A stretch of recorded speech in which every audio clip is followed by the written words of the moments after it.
Hello,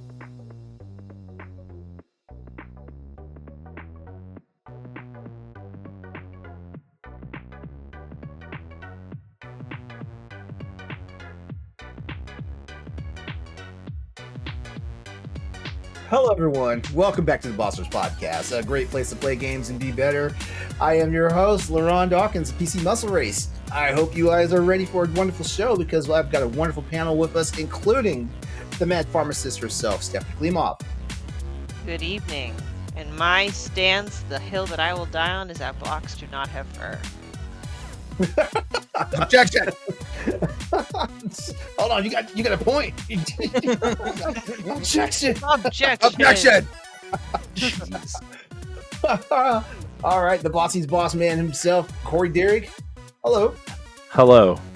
I am I'm here. I'm good. Thanks. Good. I know you Good. didn't ask, but I'm here. Good. I'm glad you volunteered it. Thank you. I'm it's always nice to volunteer my time to help you, LeRon. He's frozen. That's what he is. I thought it was a deep thought. Like, oh, it was a dramatic pause. He had a marathon moment. No. The way he froze was like that dog at the table. I'm fine, and everything's burning down around. Everything's fine. It's fine. I sent that gift to Stephanie earlier today.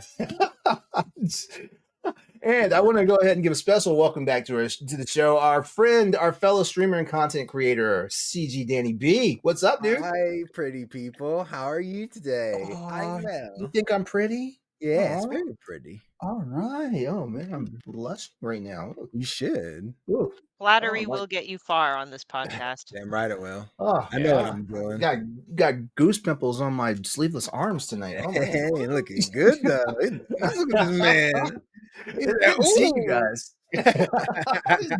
It is good to see you guys. I hope you guys are having a wonderful start to the week. Hopefully. Yes, it's been a great week. Full of podcasting and busyness and things. Mm-hmm. Mm-hmm. Yeah, It's always podcast for you. Always. Literally my job. So, but for real, what's going on in y'all's neck of the woods, real quickly?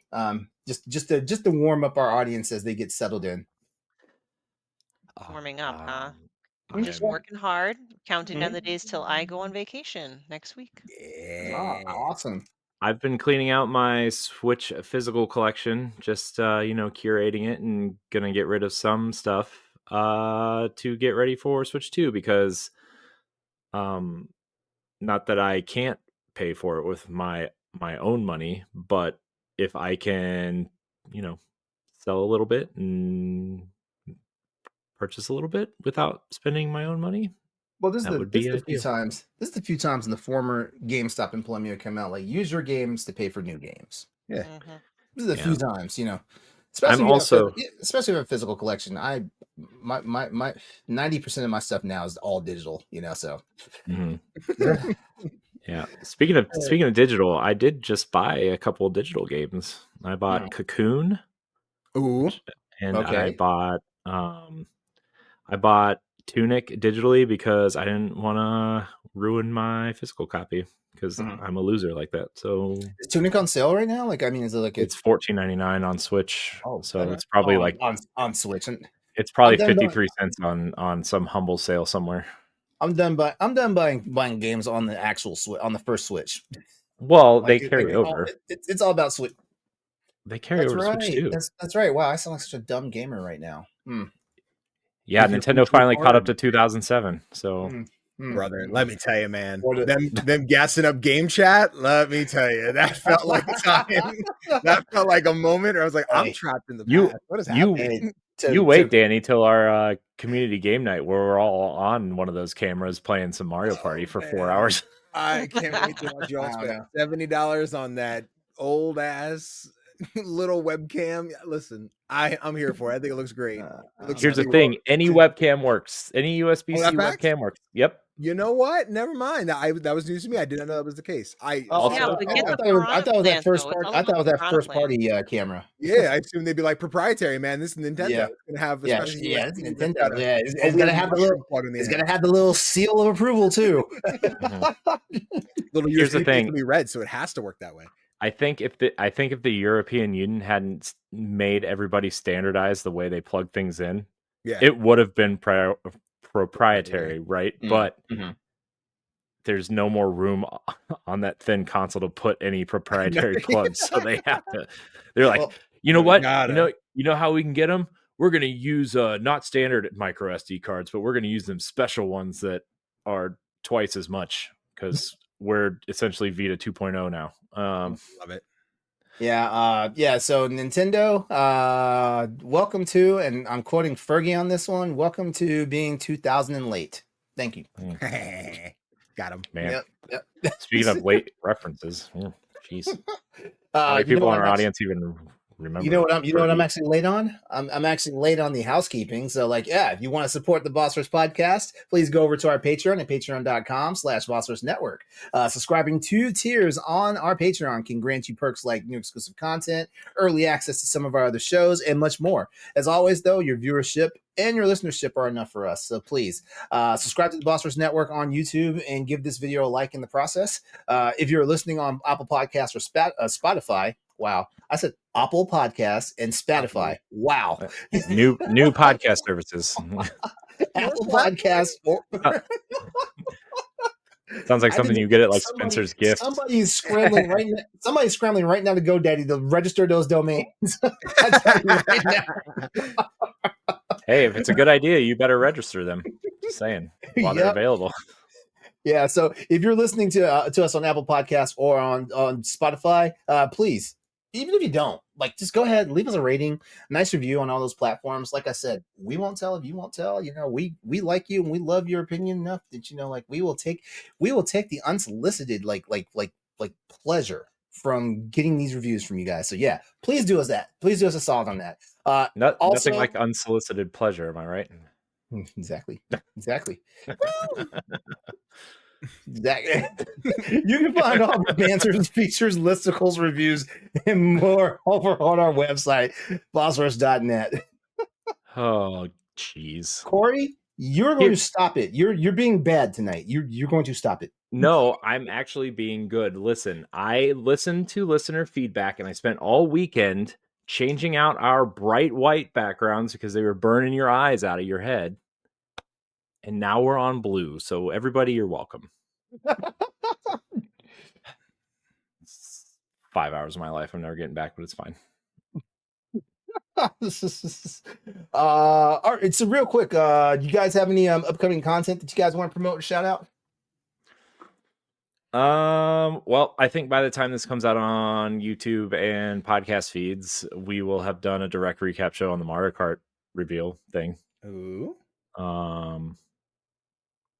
So there's that, and then I don't know what else is coming up.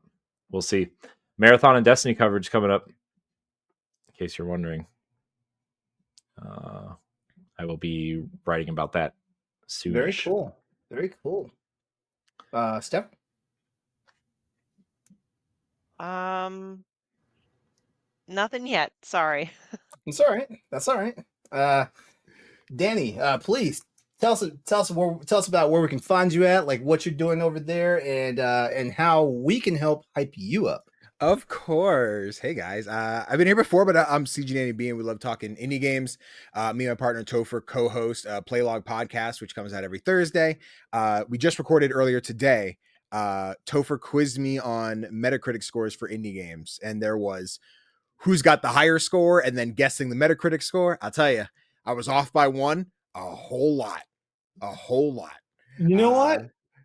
I did check out your top 10 indie games. Yes. like your featured vlog on YouTube when we go right to your YouTube site. It's like that. That was really cool. I enjoyed it. I enjoy that video every year. It's so much work and I lose so many nights of sleep, but every year once it's up, you pin it, and that's the one for the year. You watch the number go up every time someone ups channel. It's a good time.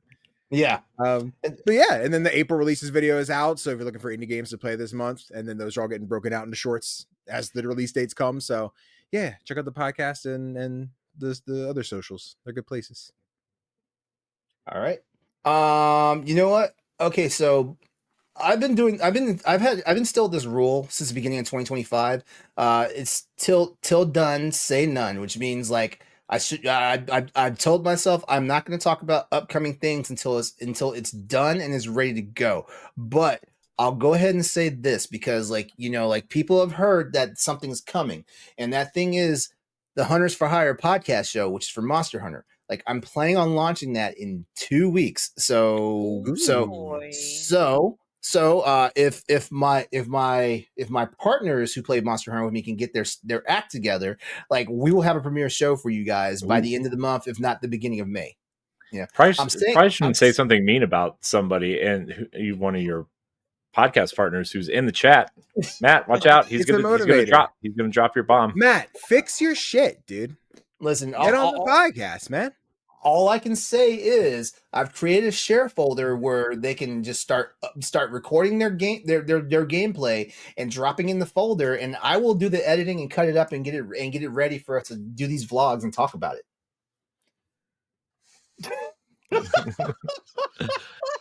Hold on, I'm gonna put that on the stream so people can see that. Hey Matt, apparently you're recording in 2 weeks or a week and a half, so he can edit it and put it up in 2 weeks. I love you, man. No, you know what? Matt and I have been doing some pure shenanigans on Monster Hunter. As a matter of fact, we had an absolute blast this weekend, like not knowing what the hell we were doing. That's all I'm going to say about that without giving away what really happened. It was a blast, though. To be fair, I never really know what I'm really doing. So yeah, Corey, have you played it more? No, because I talked you into buying it. You did, and I regret my decision. That's crazy. No, you don't. I do. All right, Corey is the mad controls. The controls are bad. He's saying the controls are bad. In Wilds? Yeah. Nah, he's not playing it right. See, that's what I said. That's what Matt said. Which weapon are you using? The dual. First mistake. Hammer. No. Yeah. Too slow. Nah, dude, it's perfect. You ever bonk someone with that hammer? Too slow. Nah. Look, the only game I use a hammer in is Smash when I'm King DDD. Okay, that's the. Nah. You gotta, man. You go in there. You know how many times I've just come in? We're riding the sacred. We just call it the chicken. You jump off that mountain. You hop off with the hammer. You do a little spin, slam it down, and that monster's just like, oh no, my skull. And you're like, someone's dead. Danny, did you notice, when you have the hammer and you jump off the sacred doing an attack, he jumps super high compared to other weapons? So much, yeah. You got the hammer. Corey, this is why I keep my mouth shut. I know. I should have. Momentum there. That was my first mistake. Let's go and roll up to something. I've jumped off the sacred too close to the monster apparently and jumped completely over the monster, just pounded the ground. And I was like, oh my god, I missed. Then you recover. You miss, but then you get the nice little backswing, and you're just like, it's like Mario Golf when you hit that. You hit that swing. I'm telling you, fun times. You got it, Corey. You'll find it. Yeah. All right. So, Assassin's Creed's better. Huh? Ooh, that's harsh. Assassin's Creed's better. You know what? I'll let you have that opinion. I'll let you have that. That's fine.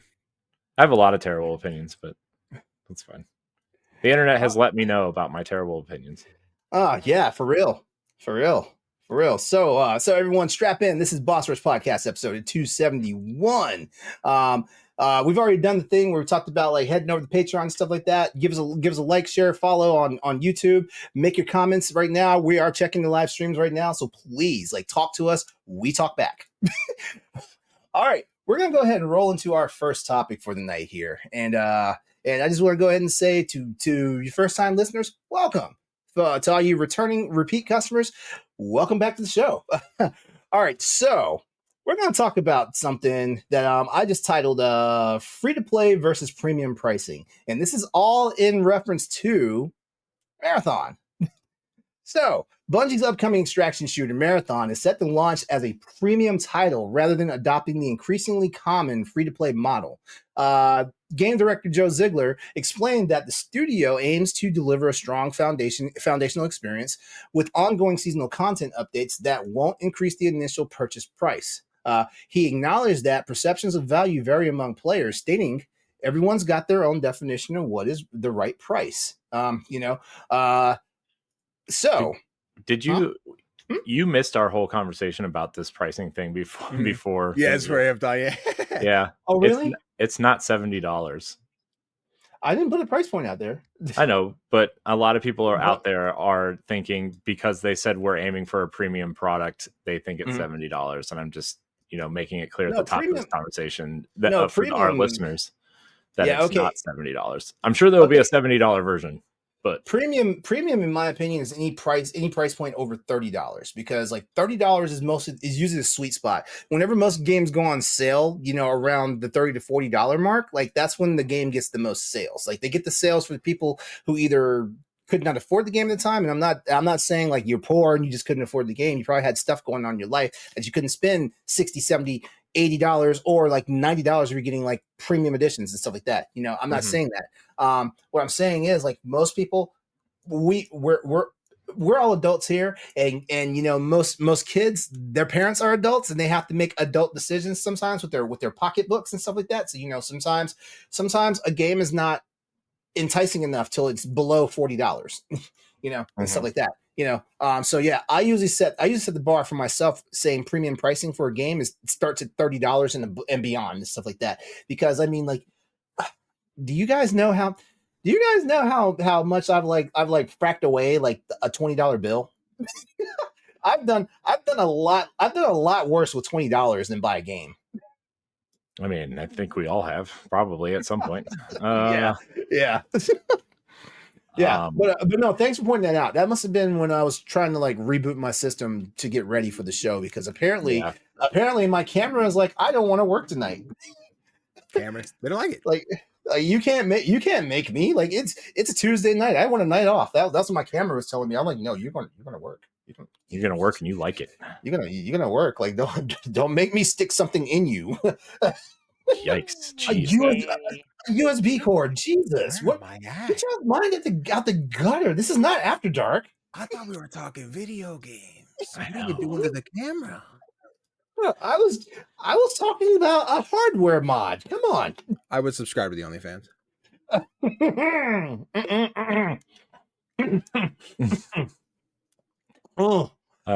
He'll get with you after the show.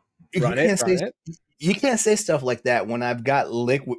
Never mind. Liquid in your mouth. All right. So with Bungie's decision to make Marathon a premium title instead of going free to play, like, it does raise the question: what does it say about their confidence in the game and how they want players to experience? Now, I frame that question that way because we know Bungie, had to like trudge themselves out of a swamp like the last 6 months, So Corey, you're the Bungie aficionado. Like, you go first on this one. Yeah. So when you say Bungie had to dig them out of themselves out of a swamp, that I don't think that had anything to do with like the way their games play or feel or look. Right. Mm-hmm. They were heavily mismanaged by upper brass, for the lack of sounding like a whatever. But I think Bungie still views themselves as a premier first person shooter studio, and I think a lot of other especially maybe not younger gamers to an extent, but like I think a lot of people still view Bungie as one of the best mechanically sound shooter studios out there. And to get a premium, to get that premium experience, Bungie's going to charge you, right? Whether you agree with it or not, whether you, this whole free to play kind of, quote unquote race to the bottom to try to get, user experiences and stuff, like, I think that's really kind of hurt part of the reason why the industry is where it is to an extent, right? Because like until Fortnite was taken off of phones, right? Like, I mean, every parent has a phone in their pocket and their kids can play Fortnite on it, or these $100 Fire tablets from Amazon with a whole bunch of free games. Like that's what my kids play on, right? And when I don't think paying $500, like this is just an example, right? Like I don't think paying $500 for a Switch 2 and Mario Kart is a big deal, like at all, because we grew up buying consoles and things go up in price or whatever, right? Like I don't think that's a big deal at all. I think that's probably fair enough. But like when I was talking to my wife, she was like asking why it was so much money. I'm like, that's what consoles cost. I'm like, I know you buy the cheap Fire tablets for the kids, but like, this is this is what it is. This is what games are. It's not all, the free to play match 3 puzzle Candy Crush games, or your Sudoku puzzles or whatever. This is, if you want a premium product, this is what you pay for. And I think, even though Bungie, a lot of people are saying Marathon has a lot of Apex in it, Apex Legends, and a lot of obviously it's an extraction shooter, so like the Dark Zone from The Division and Rainbow Six Extraction, right? Like those are kind of the big ones that I've looked at one point or another. But Bungie, I think, will take a genre and do it in the way that Bungie does things. Look at Halo, right? Arena shooters have been a thing since the mid 90s, right? On PC. Mm-hmm. You had, Quake and Unreal Tournament and, Doom to an extent. Halo brought it, when the original Xbox came out, and Halo just worked on consoles and did something that, nobody had really seen before. I mean, I know people like to argue GoldenEye and Perfect Dark on N64, but like that was a revolution. That's why Xbox exists, is because of that first Halo game. And then you look what they did with Destiny. And yes, Destiny has had a lot of ups and downs, right? A lot over the course of the last decade. But how many people tried to copy them, right? And how many people have succeeded and how many people have failed? So I would say the closest one might be The Division, right? And so I think you look at something like Marathon, and it's going to try to do it again, do it a third time, right? And Bungie is a name people recognize. Bungie is a name people recognize in the shooter space. People still love that original Halo trilogy. People still love Destiny, regardless of what kind of state it's in, right? It's actually in a pretty good spot right now, I would argue, with this episode Heresy. And they just dropped their other expansion name today for Destiny. So like, I think Bungie, considering everything that studio's been through, feels really confident, and they should, because they are a great shooter studio, and making Marathon as simple as it is, right? No grind, no leveling, no grinding. It's all just loot based. Go in, get your loot, get out. PvPvE, 3 or 4 maps. That's their bread and butter. Mm-hmm. Simpler is better. And Destiny has gotten so complicated that they've pretty much abandoned PvP, right? And this is a way for them to get back into that space. Let me circle on something real quickly here. So when we talk about like the like just basically like pricing for games, like the way a game is priced can shape the kind of community that it builds. Premium games often attract player behaviors that are different from free to play, for example, right?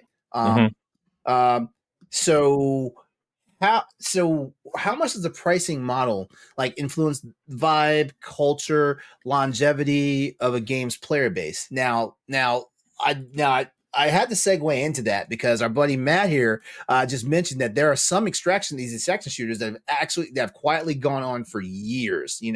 Like Team Fortress 2. Like, I mean, even when the servers went to hell and stuff like that, people are still playing the game right now. I agree with that, but I think the ones that have succeeded are smaller and have gone quietly because they're not AAA titles, right? They're single A, double A experiences. You know, there are a lot of great shooters that are in that space, right? I think not necessarily extraction shooters, but you know, what's Splitgate, right? That was an awesome multiplayer shooter, right? Not a AAA game, but it's an awesome shooter with a dedicated community. You know, that one that Sony just put out, Midnight Murder Club, which I heard wasn't doing too well, but I mean, that's an interesting concept, interesting idea, right? What's the other one that's super popular on PC right now? Gosh, I wish I could remember the names of these. But you know, there are quite a bit, but they're not quote unquote AAA products, right? It's not Tarkov. It's not Rainbow Six. You know, it's not what Marathon's going to be. It's not Call of Duty's mode that they put in their Warzone, right? Which I think is the difference. Yeah. Yeah, I guess I'm not a huge shooter guy. Like my whole thing is I'll find the shooter that is I have an hour before stream. Let me kill some time. And then what's going to kill that time after? That was Fortnite for so long. Now it's Marvel Rivals. I have 700 plus hours on Rivals since launch. Like I fucking love this game. 4 Lord Icons, baby. 3 coming on 4, whatever. But no, I think to circle it back with the pricing, but even talking about like this longevity of success, right? This free-to-play model seems to be the way I think a lot should start if they want to see that success. And I think just the most recent culprit is Concord, not Conquest, Concord, where like we saw the boom of Helldivers, right? Which was this, not a lot of games comparable. Like Helldivers is fairly unique in what it does, at least to the degree that it does it. Whereas Concord came out as hey, we're a $40 premium title where you could go play Overwatch for free, or you could go play Siege for free, or you could do like Destiny for free. Like everything that Concord brought to the table, I think that $40 price point wasn't enough to sell people on, right? And as someone who has not watched this marathon presentation, who really isn't that big of a Destiny guy, a big Bungie guy these days anyway, I am interested in seeing how Marathon does. I assume because of the power behind Bungie, it will find its traction, will have that audience. But I could also see a lot of people being like, do I want to drop $40 in this when I could just go play Destiny 2 for free? Or I could go play, what was the other big extraction shooter that everybody loved? Tarkov? I don't know if that's free to play or if that's super inexpensive or what the price is on that guy, but it just seems like there's other options for someone like myself who is like, I'm not big on multiplayer. I'm not big on extraction shooters. What do I want to dip my toe into? And is $40 enough for me to dip my toe, or is that too much for me to dip my toe into it? So I would have liked to see Marathon come out with this, especially knowing there's going to be battle passes, come out at this free-to-play market. We're going to release the game. Everybody can play it. If you want the skins, if you want the cosmetics, if you want not even the battle pass, right? But give the maps, do that cycle. And I think that's just maybe not a recipe for success, because we've seen the Rumbleverses not succeed. We've seen the Knockout Cities not succeed and then get shut down, and then maybe have support from like a dedicated community. I was going to say we have Sony behind it, but then again, we go back to Concord. But yeah, I don't know. I think Marathon has legs to be okay with the $4 price point, but I know there's people like me who's like, free to play is kind of what I needed to give this one a shot. So until I see that pop up on my PlayStation Plus for free 1 month, I'm probably going to pass on Marathon. But yeah, and to that point, you know, I think you look at Helldivers, right? Really, really amazing success story. I still don't know if I would call that AAA to an extent, but it is not. It is Airhead, which is indeed indie. But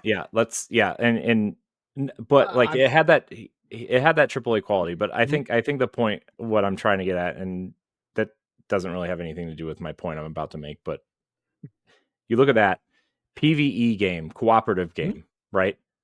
Tactical shooter with your friends, chaos, stories to tell, right? $40, awesome. Look at Concord. No PvE, all PvP. Yep. And I think that was, you know, with that price point was the downfall of Concord because I think people are more into like cooperative play with their friends instead of a straight up PvP. And I think that's where Marathon kind of straddles the line is, there is a lot of strategy with your teammates. There are missions, there are goals, there are, quests to do, right? But this PvE kind of scenario is all built within a PvP map, which you will be, up against 3 or 4 other teams at the same time trying to accomplish the same goal. Sure. And I think that's where it's going to be interesting to see where it sits on that line. Because I also don't think they want to go too far into the PvE realm because they have that game. It's called Destiny. Right. 100%. So,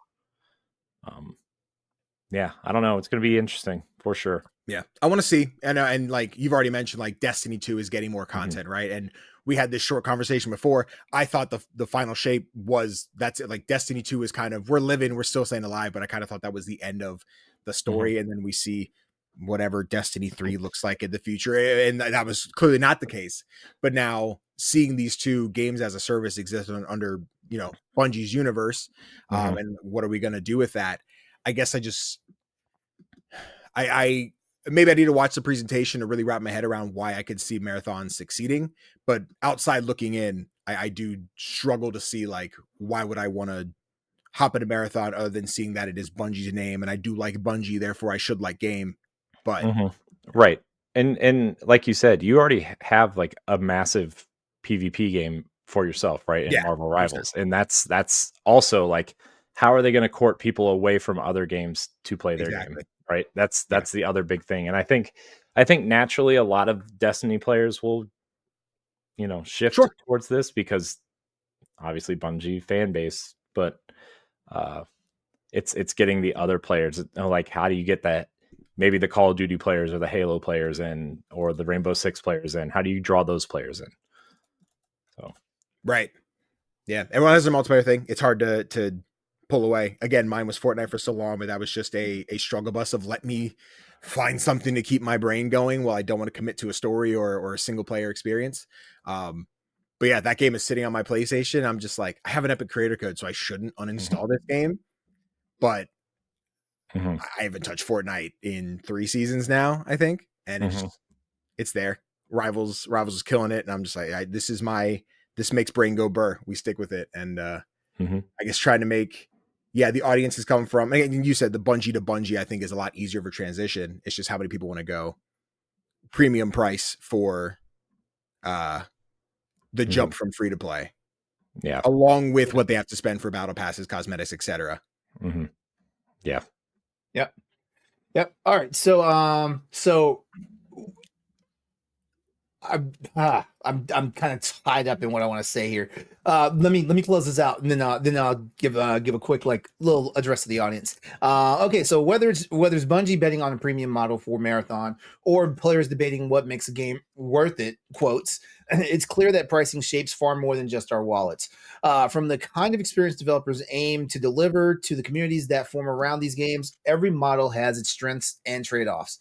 As the industry continues to evolve, it'll be interesting to see where players and studios draw the line on value. Now, I want to say this really quickly. Kudos on Bungie for putting Marathon out at $40. Kudos on that, because number one, the price point is a good level of entry for average gamers. There are some gamers they're gonna wait for a sale, or like Danny says, if there's a free month trial of it, on PlayStation Plus or whatever, they're gonna hop on it and stuff like that and things like that. But ultimately, the price that the game comes out at does shape the way people are going to accept it and stuff like that. We're seeing that in recent news. I'm not going to point out obvious examples and stuff like that, but we've seen the discourse behind when a game comes out and a price point drops, it's like, ooh, you're charging that much for that game, or ooh, you didn't charge anything for that game at all. How nice, stuff like that. It's just one of those things and stuff like that. So yeah. Please, If you're checking us out on stream right now, live, go ahead, leave some comments. Let us know how you're feeling about this topic. We'd love to hear more about you, from you. And if you're actually watching live right now, if you check out our the banners that scroll across at the bottom, the little ticker and stuff like that, there's actual questions that are actually displaying on there, and you're welcome to chime in the chat and let us know how you feel about those questions as well. We would definitely highlight the good ones. Yeah, and real quick before we move on to the next subject, we are going to be breaking down the marathon stream on Tower Casuals this week. So if you want more marathon talk, you can check that out. All right. Well, cool. All right, we're gonna jump into a little bit of a fun topic here. I say fun because I know one person's gonna get super amped off this topic, and another person might be like a curmudgeon, so who's a curmudgeon? We'll find out in a moment. I guess we'll find out who opens their mouth a certain way. All right. Yikes. All right. So oh, come on. It's not that bad. All right. So the developers of Hollow Knight Silksong have reassured players that the game will still be released on the original Nintendo Switch, despite its recent appearance during the Nintendo Switch Switch 2 Direct presentation. This led some to believe that the game had been moved exclusively to the next generation console. Matthew Griffin, who's Team Cherry's marketing and publishing lead, clarified that Silksong is planned for both the original Switch and the Switch 2. While the specifics of the Switch 2 version remain unconfirmed, it's expected to feature enhanced performance, such as higher resolution, frame rates, and all that jazz. The game is currently slated for release later this year. So, before I get into the talking points, I got the rest of Danny real quickly. Yo, how you feeling?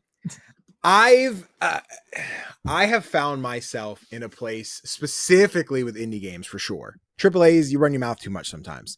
Indie development takes a long ass time. I don't care how big your team is, it takes forever. Seeing that we got this announced in 2017, I think, maybe 2018, somewhere in that ballpark. I get it. Every year has been, we're seeing it in 2023. We're seeing it in 2024. We're seeing it in 2025. Am I expecting it? Nah, I'm waiting until I see that trailer that says I'm getting it next month or whatever. This game's not. It's coming. I'm gonna play it when it gets here.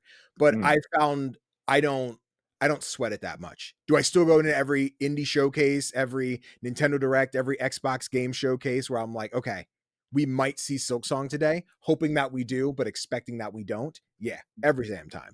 But I think this game is still going to hit. I think one of the fears is like the Half-Life scenario of where's Half-Life 3? What, like, we can't get a Half-Life 3 and have people be happy, because this is just a 20-year dream of what could this game possibly be.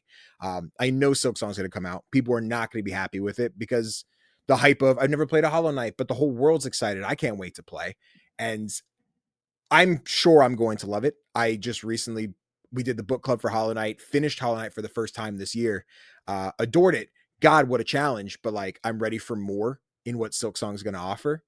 And I think as we look at it going to Switch and Switch 2, I don't think that's a surprise to anyone. Yeah, seeing whatever upgrades we've seen for the Switch 2, I think is to be expected. Again, 2017, seeing this announced, like, there was no way it wasn't staying on the proper Switch. And then even, I guess now you'll call current gen platforms with PS5 and the series consoles. It'll be the same, I'm sure, for most people. I'm sure few people will tell the difference between a Switch 1 and a Switch 2 version of what Silksong is going to be. But yeah, I think that's expected. Okay. So basically, go ahead, Stephanie. You can finish your thought. You were following up. I was kind of just like adding on, like, anticipation and expectations for this title.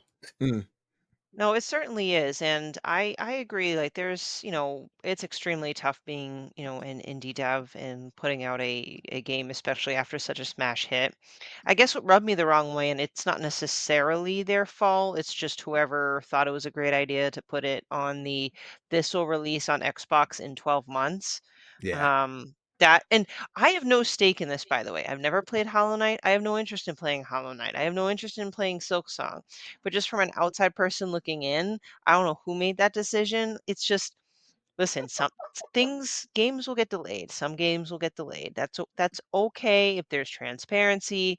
But I think kind of the amusement level just shot up past the roof when, Xbox or whomever made the decision to gamble and say Silksong will be released the next 12 months. And then by the time we reached month 12, no one said anything. Yep. Have the balls to say, sorry, Silksong's delayed. Now, that's just me saying it.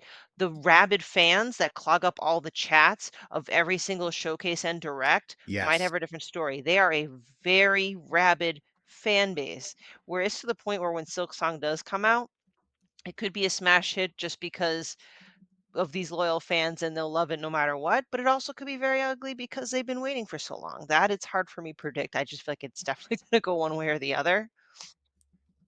And I think part of the topic was like any other highly anticipated sequels. I don't have as much of a rich video game library in my head, and maybe it's not as extreme, but a more recent example was when Tears of the Kingdom was first announced.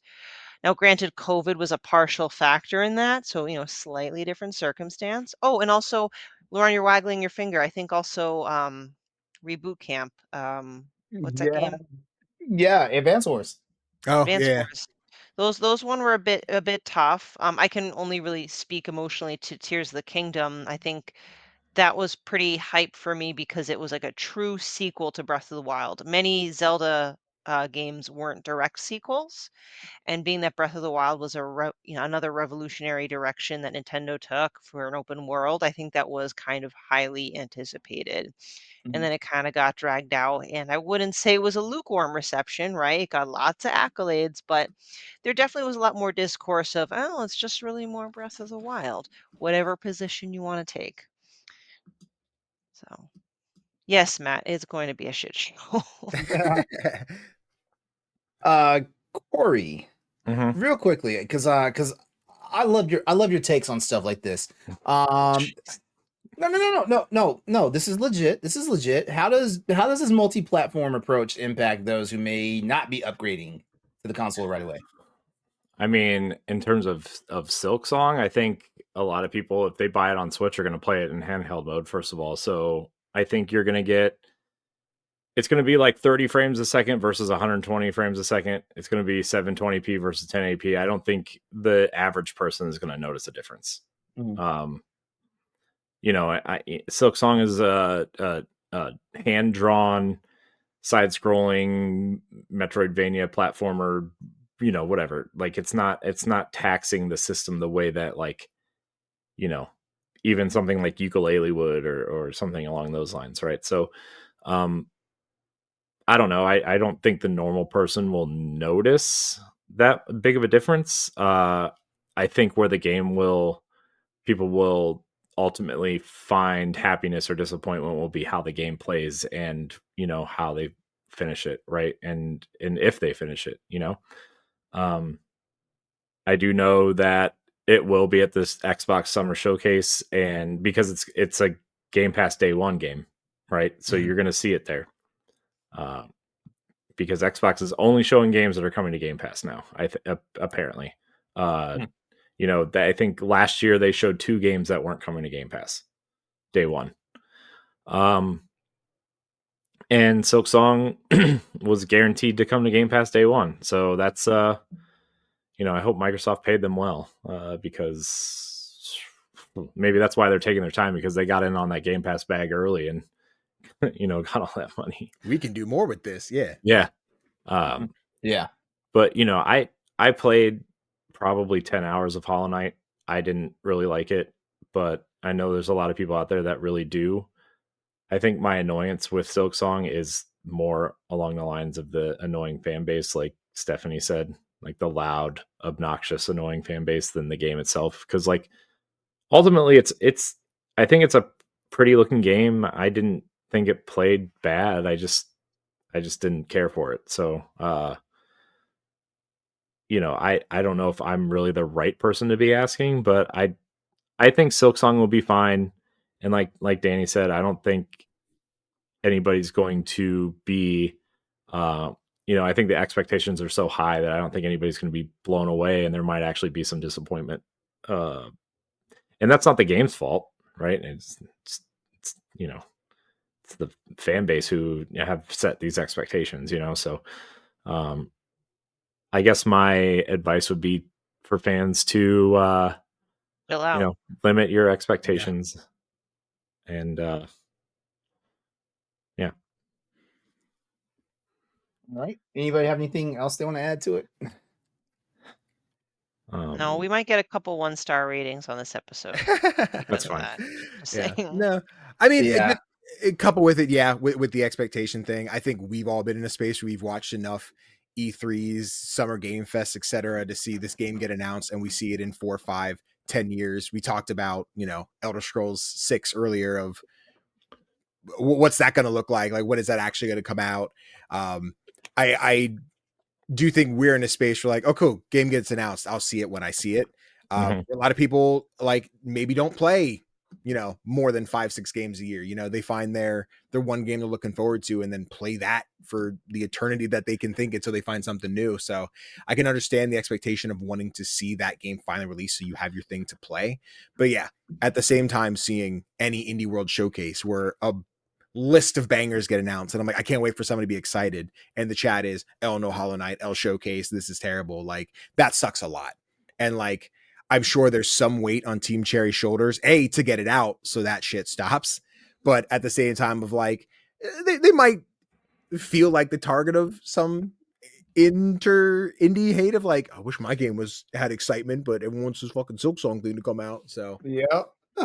I'm hoping Yeah. 2025's year. I'm hoping this happens, not necessarily for the sake of getting the game out, but it feels like it's a meme at this point of when are we going to get the game and how real is it?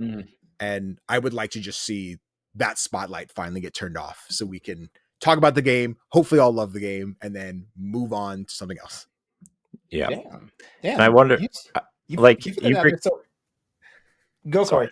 I was gonna say you bring up games that are maybe a jealousy type thing, but also there are a lot of games out there that I think people were looking forward to that people have just kind of given up on and have moved on from excitement. And I think Silksong is the last remain, Mina the Hollower. I don't see anybody talking about Mina the Hollower, right? Honestly. Right. And I'm that, man, that's the one I'm looking forward to the most. Can't wait. But I'm not out there yelling at, tweeting at chat. Yacht Club or Celia being oh, Mina, where is it at? I'm not doing that. I'm just gonna patiently wait until they're done. I'll say every one of these states of play, I'm in there asking, where is freaking Little Devil Inside? You showed me this thing late a couple times. Where are we at? Yeah. Please take your time. Your game looks great. That was like 3-4 years ago. Well, that state of play when it first got revealed, that was the darling of the entire Crossroads podcast that I did. Okay. We talked so much about that game, and that was 3-4 years ago at this point now. In 2020. For that trailer. So yeah. Oh my god. And where the hell is it? I still want to play it, but my hype is kind of waned for it. Again, I'll wait until it shows up. I see that logo. I'm like, oh boy, we can remember this. We're back, and then hopefully it comes out and it's good. Yeah. All right. So it also depends on the re-reveal of these games too, right? The ones that have been gone for a while. Yeah. Beyond Good and Evil 2. Well, oh boy, that's a different problem. Why'd they even show us that? Oh my god, that was a nice trailer. That was a cool trailer. It was a nice trailer. That's you lost me a little bit with the Joseph Gordon-Levitt stuff. I don't know what that was all about. Let's just put it this way. The sequel to Avatar has come out before Beyond Good and Evil 2. And at this point, the second sequel to Avatar will be out before Beyond Good and Evil 2 is out. Oh man, good topic. Danny, what you said a while back, I feel like that was the perfect final thought for it. So we're gonna leave it with your words right there. All right. Well, this is the point where I need to say, thank you for tuning into the Bossers Podcast. Please give us a comment, subscribe to our channels, and share this stream if you're enjoying it right now, because we appreciate you. We're about to tee off another topic for you guys. Man, we're just rapid fire tonight, man. I love it. I love it. Okay, so this one. The theme of tonight has been about AA games. So let's keep this train running, all right? Because recently, former PlayStation exec Sean Layden voiced concerns about the declining presence of AA games in the industry. These mid-budget titles, typically around the $8 billion development cost range, are increasingly rare because they fall into a funding gap, which puts it in like a situation where it's either too costly for indie investors, yet not lucrative enough for major venture capitalists. Layton did note that the gaming landscape now heavily favors either low-budget indie projects or massive AAA productions, leaving little room for mid-tier games that once thrived. And let's look at it this way. There's a couple of generations of gamers that cut their teeth on nothing but AA titles. Like as a matter of fact, for every God of War game that came out, there was people talking about some of the lesser known games, and stuff like that. And we're making a really good case for why this game is just as good as God of War, if not better than God of War, stuff like that. So let's unpack this for a few here. I'm going to ask this to the panel. So anyone can jump in on this one. Have you guys noticed how hard it is to find like solid mid-budget games these days? Have you guys noticed that, right?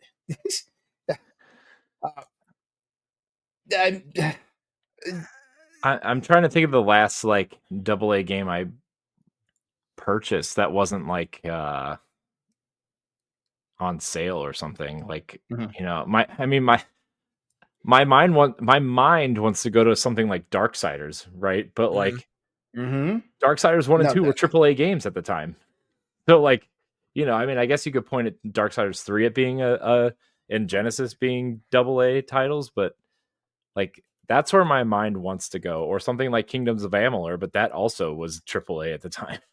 So oh my god. If I see it one more time in the stream chat tonight. Yeah, Matt, say it one more time. Oh my god. It's not incorrect though. I mean, if we look at the first Helldivers, which this is where I guess I was in the fence. I'm like, what are we talking? That single A versus just going down to indie at that point. But yeah, I feel like we've maybe since like Rift Apart with Ratchet and Clank. There was a whole discussion then about what that AA space looks like. And I feel like that's not really a spot in this industry right now.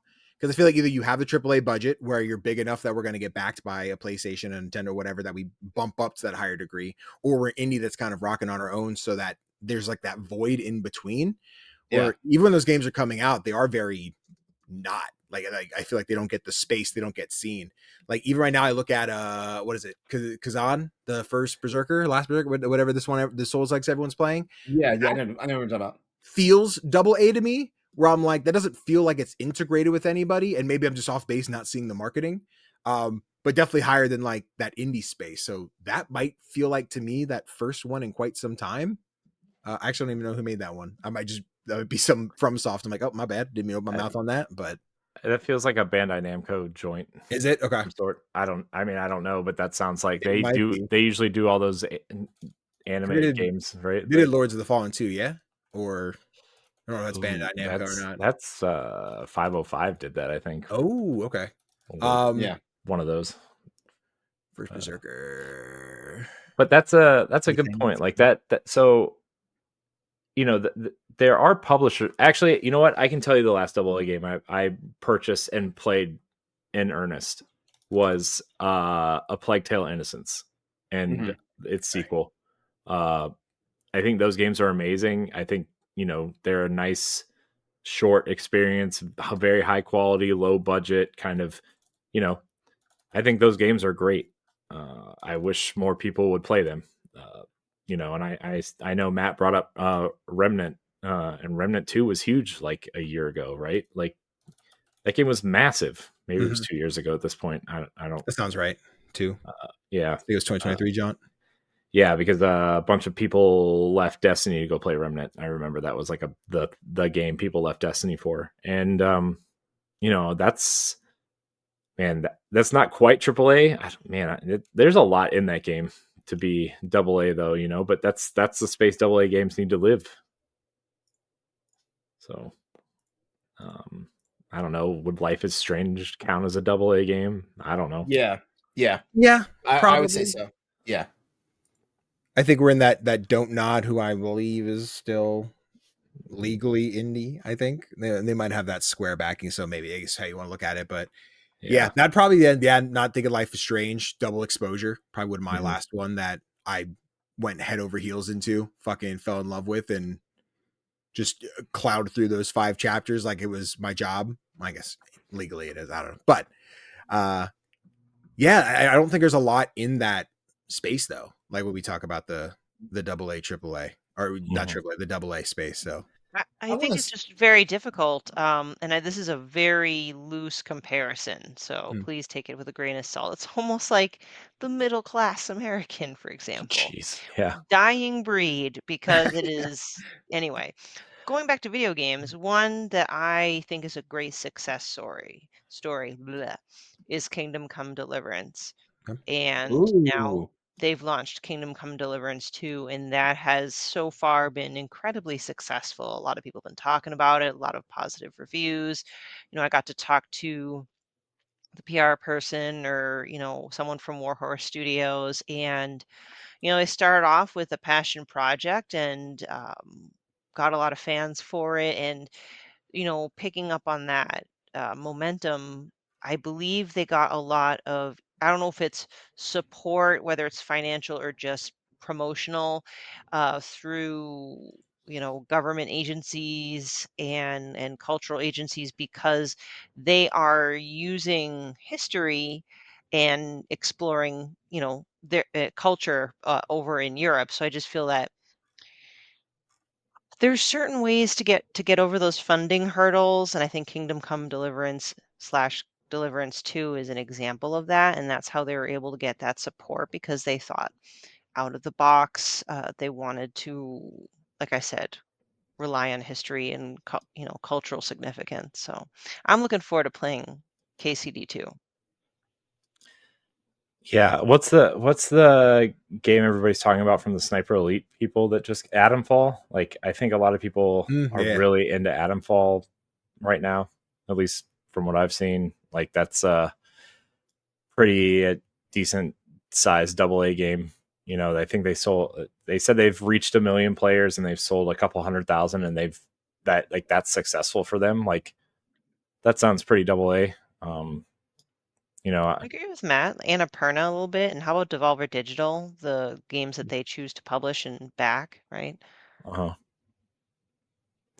Yeah, I mean, there's all. I mean, again, there's all kinds of ways you could look at all this stuff, right? And somebody's going to come out, because like technically, Destiny was an independent game for a while, right? Like, I mean, but I mean that's so AAA that like, why, why would you even try to say that?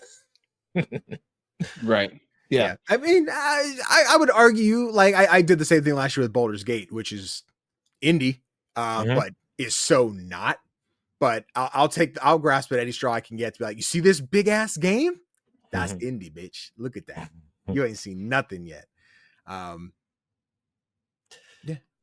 Yeah. I want to say this, and this is to add to the conversation here. This is not like me trying to close this out or anything like that.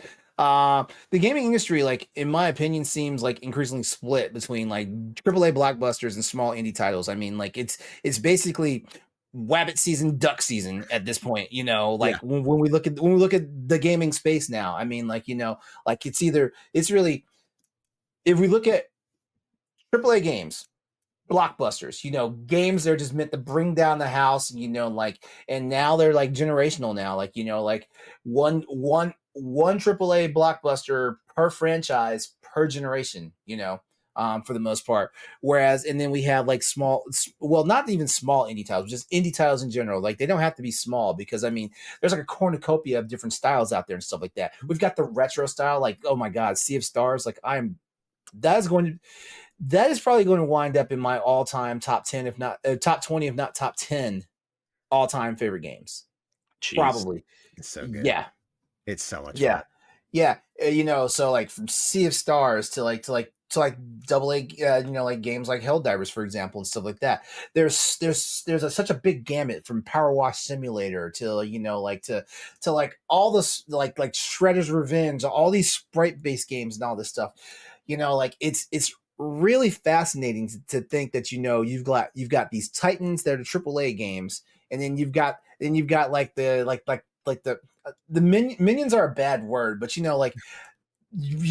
but basically it's like the scope of what indie games are compared to the titans of the AAA titles, and then you wind up seeing like in game shows where like AA and indie titles actually start winning Game of the Year or getting their nods and stuff like that. It's fascinating. Look at Balatro, right? I mean, that game took over the world last year. Yeah, like that guy can go retire and just hide the rest of his life, which I think is kind of what he wants to do. He's hiding right now. He sent people to go get his award. Yeah. He's in a cave making Balatro too. He's working on it. He's inventing a new type of card game that you can then turn into a roguelike. Let's do it. I'm ready. All right, so lightning round real fast here. If AAA games are indeed on decline, what can be done to revive them?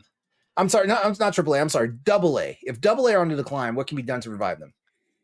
How about all of these awesome developers who have been laid off over the last 2 years create new studios and create games that aren't held under the fire of a AAA publisher like, I don't know, EA or Ubisoft or Activision, right? Like, I think we've had this discussion before at some point, but I think that's where you're going to start seeing a lot of cool new experiences that aren't quite indie, but aren't quite AAA.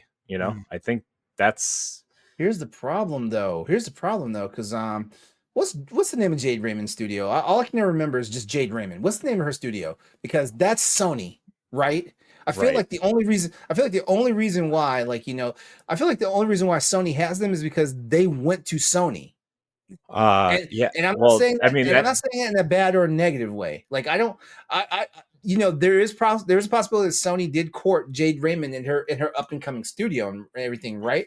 But I feel like also like some of the developers, some of the renowned developers have this hubris to where like, oh, I'm only going to Microsoft, I'm only going to Nintendo, I'm only going to Sony. You know what I mean? Right. I'm only going to EA. I'm only going to Capcom. But Capcom is all in house.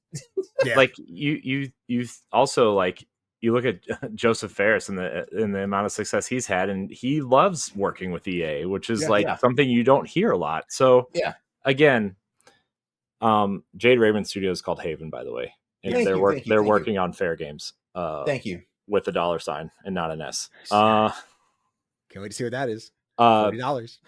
And I think, yes, we like to kind of rip on these massive publishers, and you like to, kind of say what you want. But like, at the end of the day, I think there is a point where, I think there are too many games for your game to be mediocre, right? Mm-hmm. Yeah. And budgets are so high that if you miss, the studios are closing, so you're laying people off. But all these people have such great ideas, right? And such interesting, stories to tell or interesting mechanics they want to implement, but they can't because it's a AAA studio, and you got to be safe because you have to appeal the widest range of people. I mean, look at Assassin's Creed Shadows, right? Like, I love that series. I'm a defender of that series. It's my I'm going to turn my brain off and play this game, right? Because because my brain, that's who they're aiming for, is that brain functionality, I guess. But like, they haven't done anything really that different, and probably since they changed the formula up.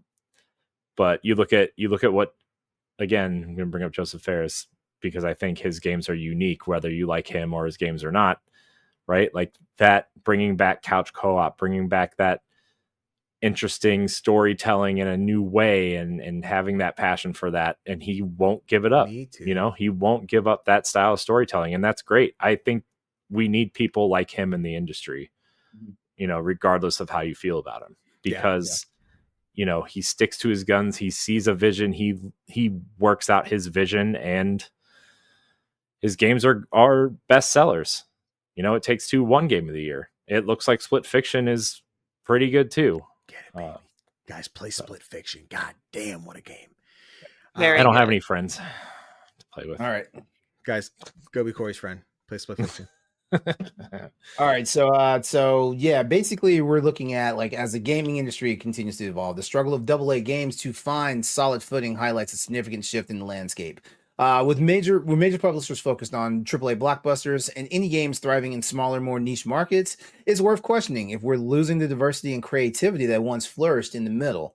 Whether it's through reimagining funding models or supporting innovative projects, it's clear that something needs to change if we want to see these mid-tier games return to the spotlight. Go check out, just do yourself a favor, Google Sean Layden, AA Games Talk, and like you'll see the entire conversation he had about it across various different outlets and stuff like that. Sean Layden is one of our heroes here, you know, at the Boss Rush Network. You know, he was one of the solid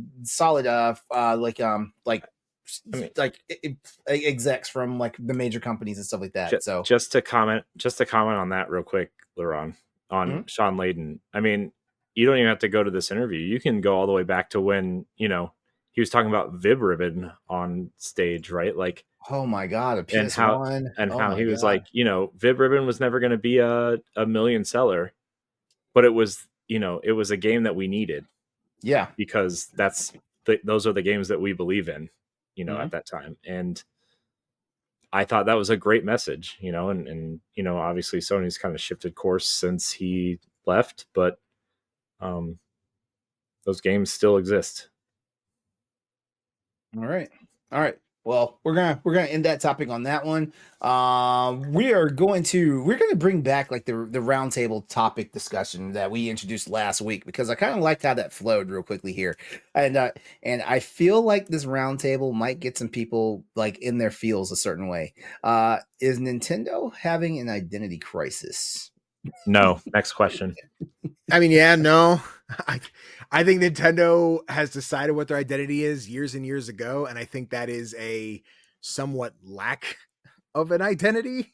All right, hold on. Let me set this up real quickly, because the reason why the question is out there is because former PlayStation of Sony Interactive Entertainment, Shuhei Yoshida, another one of our favorites here, right, has expressed concerns that Nintendo's upcoming Switch 2 may be straying from its innovative roots.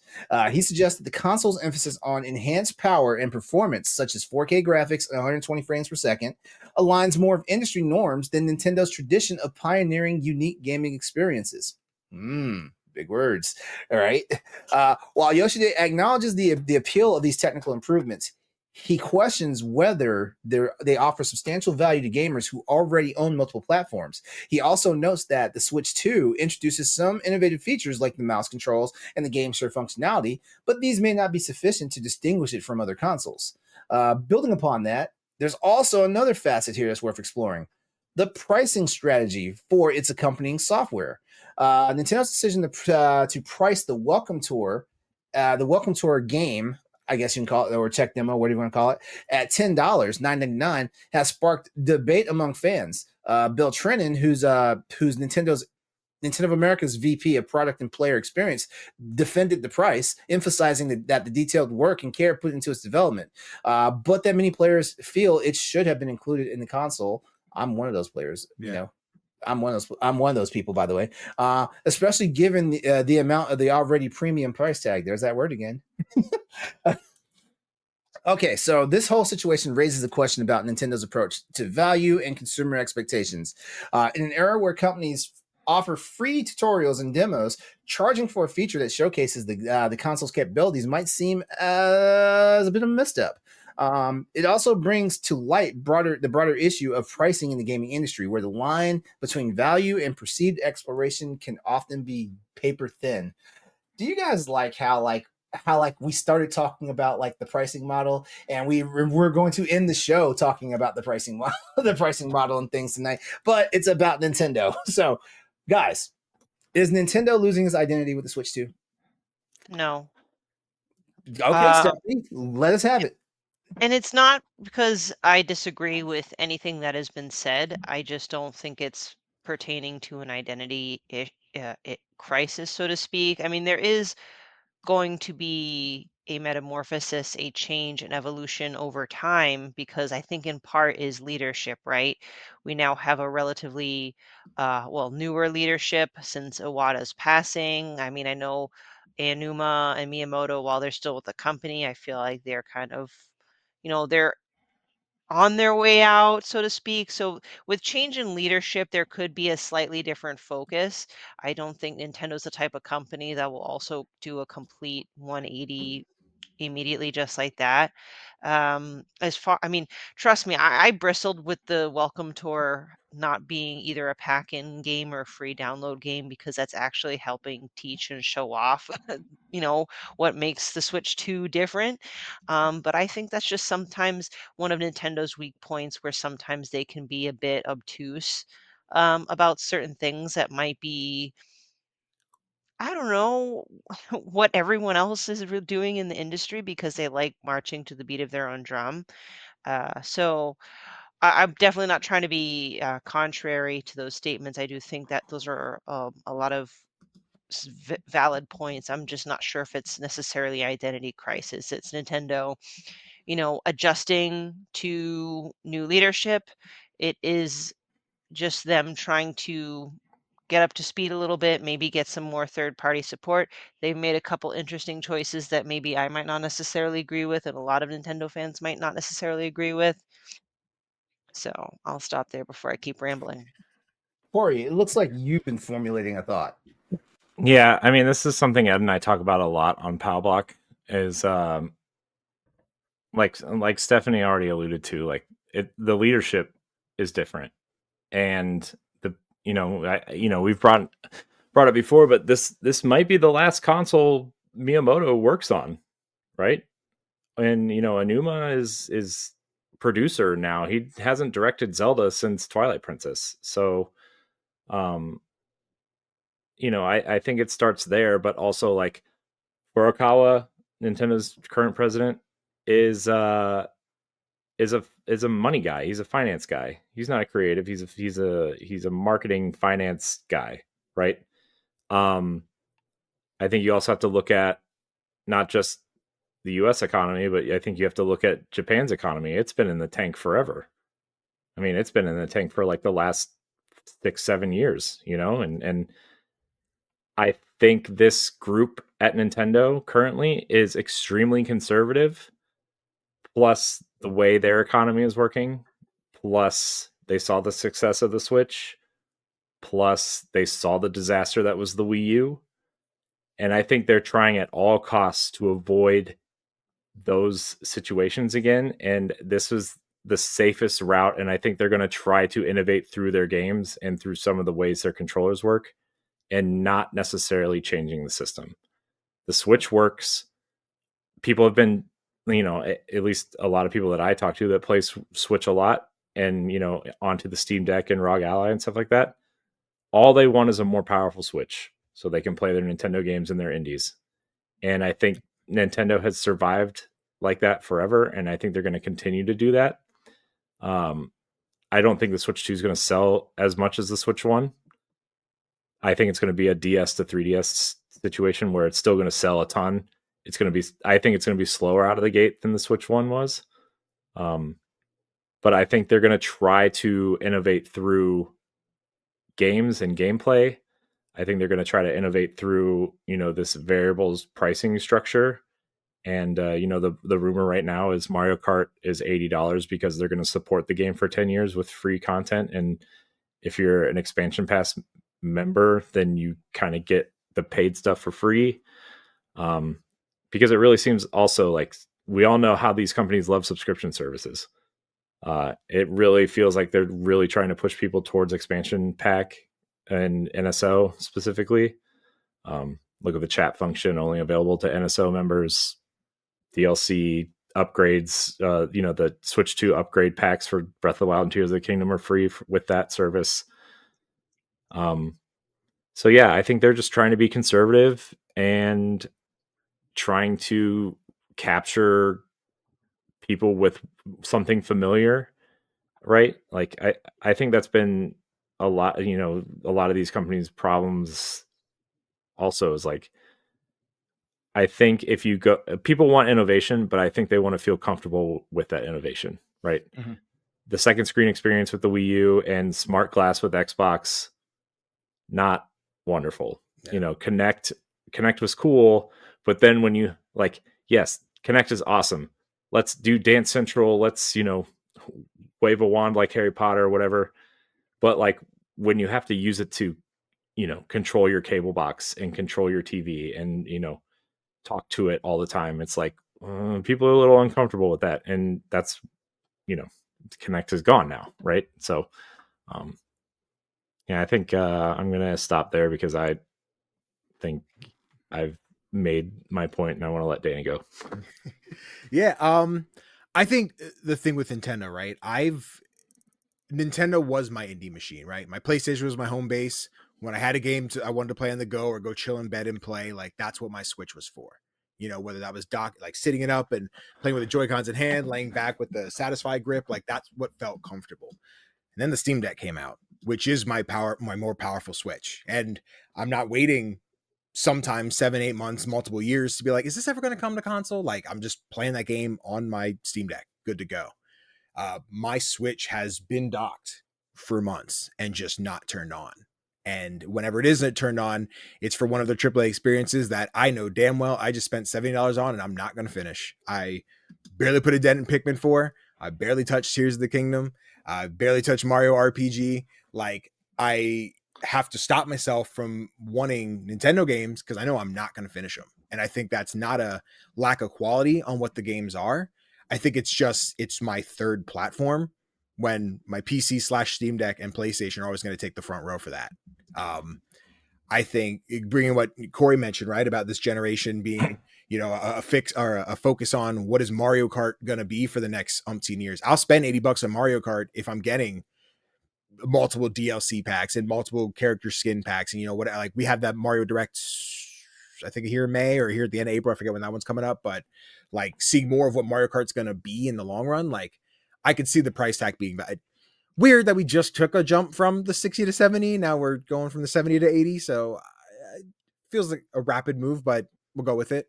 I think another big thing in the transition, right, is going from Wii U to Switch was how many people didn't touch a Wii U. And then how many people did not touch these exclusives, who didn't play Pikmin 3, who didn't play, I don't think we got Star Fox coming over, but whatever Wii U exclusives we got that didn't make their way into households because people didn't buy the console. Switch was a lot of, hey, we finally did our HD remake of or remaster of this game, right? And those games are now backwards compatible on the Switch too. Like, I don't think this generation is, let's keep getting our ports and our remasters. Maybe we finally get that Wind Waker HD remake that's been talked about for 12 years or whatever. But like outside of that, I think we have a lot of these games on the Switch already. They'll just be backwards compatible with our $10 expansion pass update for better graphics and whatever. So yeah, I think the Switch 2 does have to push itself on its exclusives. And right now I'm sold on Kirby and I'm sold on Donkey Kong, but I'm not sold on the Switch 2. So whenever a Switch 2 lands in my hands, be that launch day or years later, like I will play those games, but I'm not going out to buy a Switch 2 to play them. So I think I need to be sold more on Nintendo and what they're going to do with the platform. Doubling back to the what should be pack in welcome tour thing that I think looks totally okay in maybe the most small way that I can say it, where like that game looks like the thing that would show up when I go to load up Squarespace and how do I make a website? Like that's what that game looks like to me. And in a world where we have Astrobot on PlayStation, right? That was the package for the PlayStation 5, which was such a fun experience. Like this showed what the console can do in a fun way. this not even pack-in, this $10 game you want to buy at launch with your Switch is a Microsoft tutorial. Like it doesn't seem fun. I can't imagine seeing the launch title lineup of this game and being like, this game is outselling expectations with our 20 copies that we sold this month. Let me just bridge in right there. Let me just bridge in right there. Like this is like Welcome Tour is what should be in the kiosks. You know, when you go to like Target, Walmart, you know, Best Buy to play around with the Switch 2. Not like selling it for like a price tag. Even though I'm gonna say this, $10 is nice. $10 is nice. It's not bad. It's gonna sound like I'm defending Welcome Tour, but take a walk with me. Sure. Because I'm gonna circle back to what Danny said about Astrobot. Hang on. You need to hold your thought because I love where Danny was going with that, and I want to take my roundtable moment to follow up on that. Okay, now to answer the question of the topic, I feel like Nintendo is starting to lose its identity here with the Switch 2. The reason why I say this is because Nintendo was the pioneer, and they kind of set the trend. Like when we go back to the NES, the Game Boy, and all that stuff, Super NES, and all that stuff, they set the trend, and a lot of gaming companies copied them. Sega didn't get its feet under them until its Genesis came out. The Master System was a good system, but Sega did not get its feet under them until the Genesis came out. Nintendo fumbled the bag, and we got Sony, PlayStation, and stuff like that. But for the longest time, we had companies that were trying to catch up and compete and overtake Nintendo. And then Nintendo with the 64 went a different way. They want to be more innovative with gameplay mechanics and tools and things and stuff like that. And so from that we got the GameCube, which in my opinion was their last solid console that was a competitor for the rest of the competition that was out there. The Dreamcast was getting ready to die. PS2 was out. Microsoft had entered the fray with the Xbox and stuff like that. All that was going on. Nintendo then launches with the Wii, and the Wii was, I'm going to piss some Nintendo gamers off here. The Wii was a big ass gimmick machine and stuff like that. But Nintendo doubled down and stuck with that. They're like, look, if you want the classic console experience, go buy a Nintendo DS. Because this is what we're doing right now with our hardware and stuff like that. The Wii sold like game busters because of the stuff that it could do. It was pulling in people that are not traditionally gamers. I'm talking to 78-year-old grandmas and stuff doing Wii Sports and Yoga Fit and all this stuff. It was doing something that was different. That basically Nintendo rewrote their own DNA with the system. They rewrote to the detriment of the fact that they alienated a lot of third-party publishers and stuff like that. Third-party was having a hard time hey, we want to put games on a system, but your system's not doing what we need it to do and stuff like that. And then Nintendo doubled down and maybe tripled down with the Wii U. And they had to right the ship. But at the same time, so Switch comes out, and the Switch basically use a major gimmick, because it was what we call a hybrid system. It's responsible for us having beefy PC handhelds, all these emulator handhelds and all this stuff. Because the emulator handhelds are basically trying to cash in on that gravy train that was the Game Boy and stuff like that. Yeah. Now we got the Switch 2 coming out, and Nintendo. This is me being nice saying this. Nintendo bent the knee to the people who are we just want a beefier system that can play our indie titles and can play a few AAA titles in the process, because we love your system, we love the price point for your system and all that stuff, but we have to buy a PlayStation or an Xbox Series to play the games that we want to play, if not build a PC, and stuff like that. So I feel like Nintendo has lost its identity with the Switch 2, because Nintendo was fervent on the fact that we're going to be the outlier. We're going to be the outlier. We're going to do it in such a way that people can never dispute the fact that our games never go on sale. They're always MSRP until the day we stop printing these games and stuff like that. They're always going to be this until the day we stop doing that. They're always going to be this until we stop until we end support for the consoles and stuff like that. And that's kind of, And that's kind of drilled into every gamer's head now. Nintendo is going to be the unique system. Yeah, there's unique stuff like, you know, the Joy-Cons are now mice and stuff like that, you know. But, you know, I feel like that's the one major thing right there, because guess what? They now have chat, which they should have had. Their online system still, in my opinion, is a little jacked up. You know, like it's not where modern gaming should be, and we're deluding ourselves to think that, oh, Nintendo has like chat, and you know, but their online system is still a mess. You know, stuff like that. You know, matchmaking is decent. You know, but it's not like jumping into like Monster Hunter and you know, like grabbing some people, randos, and just like having a successful mission and stuff like that. There's so much about the Nintendo Switch that like I love, the Switch 2 that I love. And yeah, don't get me wrong, I'm going to get a Switch 2. But at the same time, I'm also looking at the Switch 2 as like, hey, like Nintendo's kind of stepping into the arena now, in my opinion. And you know, that right there, as opposed to being like a trendsetter, you know, because that's what they were. And in all honesty, like I wasn't a real big fan of the trend setting stuff. Like, you know, I completely missed the Switch, the Wii U. I missed it. There's no way. Don't worry, all those games are available on your Nintendo Switch. Exactly. Yeah. Well, guess what? Do you know how many of those I actually bought? Like 3. Judging by some of the things you've talked about in the past, none. Yeah, but you still played them. Yeah, I bought 3 of them. You know, out of all those, and because you know, another the crazy part was, no way in hell I'm spending $60 for these games that were already out on a failed console. That was my logic. And you know, maybe it's bad logic. Maybe you guys over at Pal Block are going to crucify me for saying that, but you know, sometimes it is what it is. I mean, it's very clear that anything I say from here on out, nobody's mind is being changed. So I'm just going to save my comments. But you know, at the end of the day, I think it's about the games. I think people have their head so far up this console's ass that like they need to like focus on the games.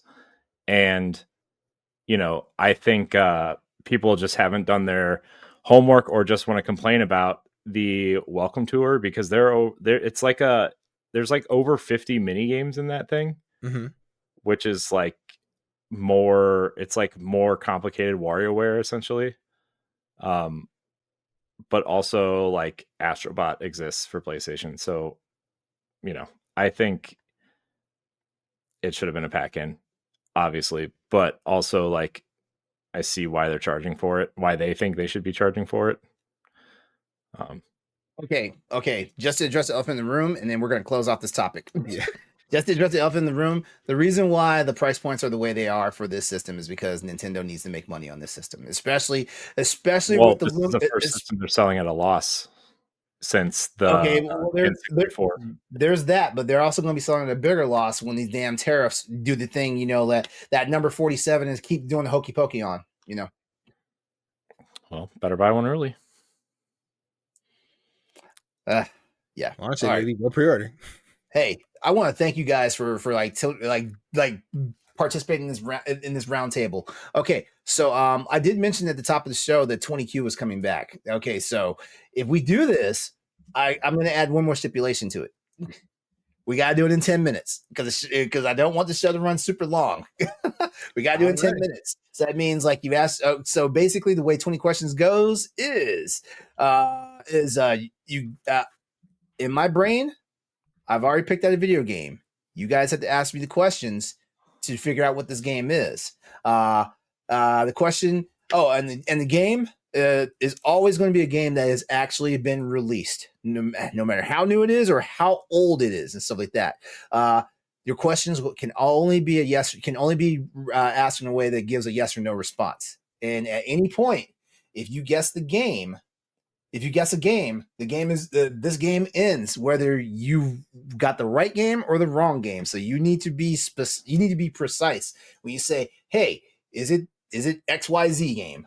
Because that will end the game. So we got 10 minutes for this. If you guys want to do it, if not, we'll save it for we'll save it for a bonus podcast.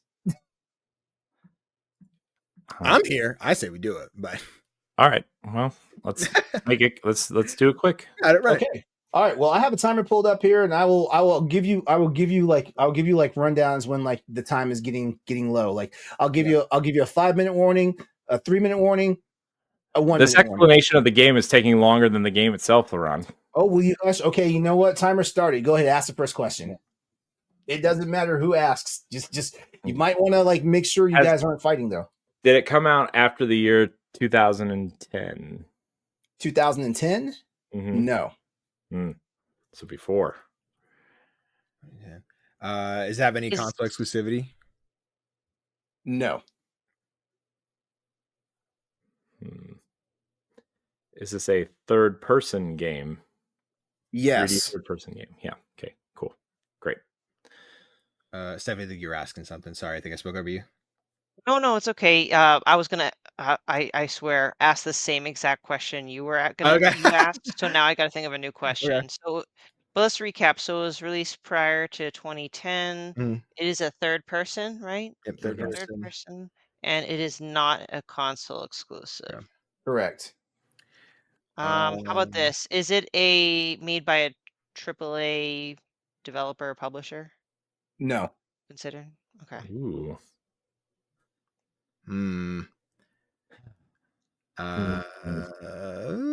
Is it? Oh, are you about to name a game? No. Oh, okay. Is it developed by a studio outside of North America? Yes. 5 questions down. Okay. So not AAA. So it could be something like, I'm thinking along the lines of Plague Tale Innocence, Remnant, Kena Bridge of Spirits. So yeah, we're talking before 2010. Yeah, that's true. Are you trying to nail down the style of the game? Because that's not a yes or no question, so I can't answer that. I'm not asking a question. Okay.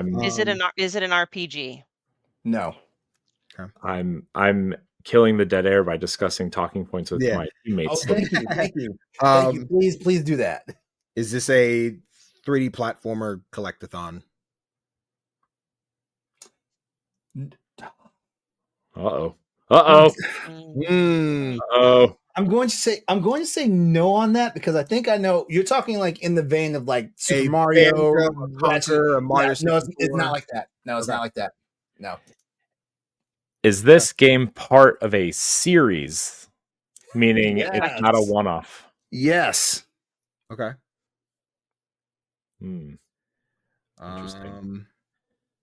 Let's see. Third person before 2010. Hey guys, if I were to ask if it was a 2D game or a 3D game, do you think that's already been identified? Yeah, when I asked if it was a third-person 3D game, that's right. Oh, that 3D was also included in that. Okay. Yeah. I think LeRon answered me before I got the 3D part out.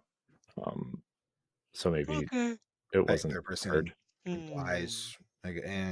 All right. You got 12. You got 12 questions left. Okay.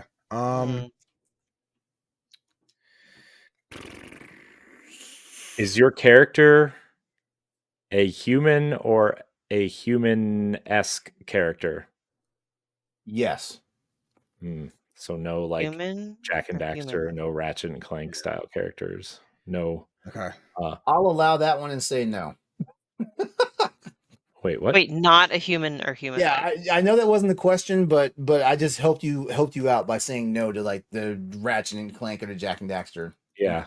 Okay, got it. So it wasn't no to being got it. Yeah. You guys still have 11 questions. This is where my years of Game Scoop listening. Right. Is it bigger than a bread box? What? Regular 20Q. No, I'm messing with you. I'll mark it. Whoa, oh God, I'm trying to think where to go with this. Is this game rated? I want to rephrase the question. I want to ask the ESRB, like getting the most information possible. So I want to go ask it. Is it M? Is it E? Is it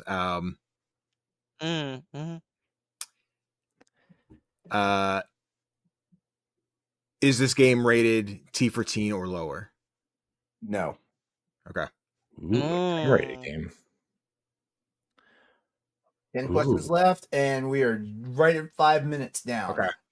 Hmm. Do you want to get a little more? It's not exclusive, but like we want to narrow down generation, PlayStation, GameCube. Probably should start doing that. Yeah. I'm trying my best not to accidentally say something that could be a hint. I'm trying my best. All right. Is this what is that, Gen 5? PlayStation 2, Xbox, GameCube generation game? No. Okay. Ooh, okay. I don't know what gen number that is, but yeah, so not PS2. We don't use numbers here. It's fine. We're on the 9th generation. We're on the 9th generation. Nobody cares. Move on. Stop trying to confuse us. Nobody wants to hear from the person who saw the first generation of consoles. All right, this game's over. Is it on the Nintendo 64 PlayStation generation? Did I guys? Okay. No. No, and actually, that was kind of like a repeat question. Because no, because Danny asked, was it PS2? But if you think about it's before 2010. You said PS1. N64 PS1. Yeah, I did. I asked. Yeah, but that's not PS1 era is like the 1990s. Yeah, that's before 2010. Yeah. Are you confirming that? I don't know how it's time works for you, LeRon. Huh? Is that a soft way of confirming it's a 2010s game, a 2000 and 2010, without us asking that question? I'm going to allow this one. It's not. I'm going to allow this one. See, I'm being nice. So you 21 questions now. Like, you guys have 8 questions left in 3 minutes and 20 seconds. Okay. I'm starting to think. So wait, so it's not in the years of 2000 to 2010? Yeah, so it's, I guess, not 2000 to 2010. Okay, so we got to go early. Okay, is this a all right, now my brain is going to things like Dragon's Crown and like has this game been, oh god, this is a weird question to ask. I'm gonna ask if it's been re-released, remastered, but then we're talking Nintendo Online and everything else.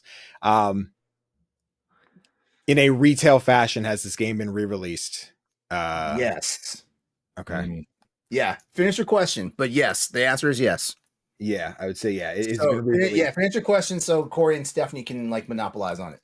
Yeah. Okay. So then, the question would have been: has this game, in a retail fashion, been re-released? Yeah, I think that's the question. Okay. I paused the clock just for that one. So you guys saved 12 seconds on that one. Killed it. Did we determine if it is a 3D platformer? So I have before 2010, which we narrowed down before 2000, no exclusivity, third person, not AAA, outside of North America, not an RPG, not a 3D platformer. It's in a series. You play as a human. It's M-rated. It's not in the PS2 or the PS1 generation, and it's been re-released. Is it a single player only experience?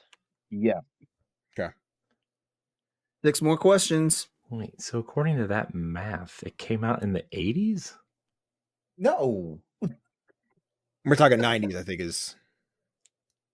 Because I helped you guys out and I said it was but like a PS1 title. It's not. Yeah, N64 PS1 generation. You said no. Yeah. Okay. So that would put it. I mean, Dreamcast, I guess, but he already said it wasn't part of that generation too. So that would put it on what, the Super Nintendo? I think so. I don't know what. Man, my first thought went to Star Fox just now, but you don't play as a human in that game. Yeah, but it's M-rated. Is there something that's M-rated that you stuff 3D? Like, we're down to 1 minute. Start blasting out the questions. Does this game take place in the equivalent of a modern day?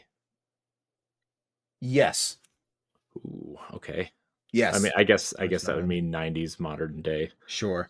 Hmm. Are you using traditional weapons, like real world guns in this game? Yes. Real world guns in this game. Guns. I mean, what was original Grand Theft Auto? How old is that? Yeah. That seems like there's a couple. You got 4 questions left. There's a couple of questions you can ask that would help like pinpoint it like immediately. And I paused the clock on that one because you guys are under 30 seconds. As a matter of fact, you guys are on a roll. They're good enough that like we don't need the timer anymore. Sure. But please keep them coming.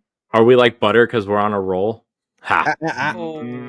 I should count that as a question, Corey. that was a terrible dad joke. But you didn't answer. Is it a shooter? No. You use guns. 3 questions left. Not a shooter. You use a gun, but it's not a shooter. Help! Oh no!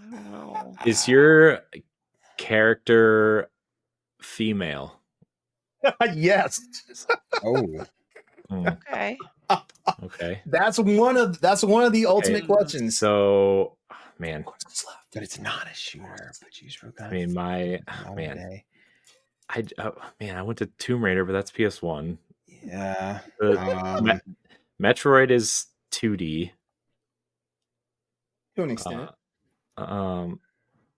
No, it's 2D. Super Metroid is a 2D game. If we're getting that old, yeah. Matt, if you know what it is, tell me in the Hunters for Hire chat. Do not put it in the stream chat. I will drive to Virginia and stab you if it's Super Metroid. Oh, Matt says he knows what it is. So I haven't told Matt what it is, so Matt needs to guess it in my private chat.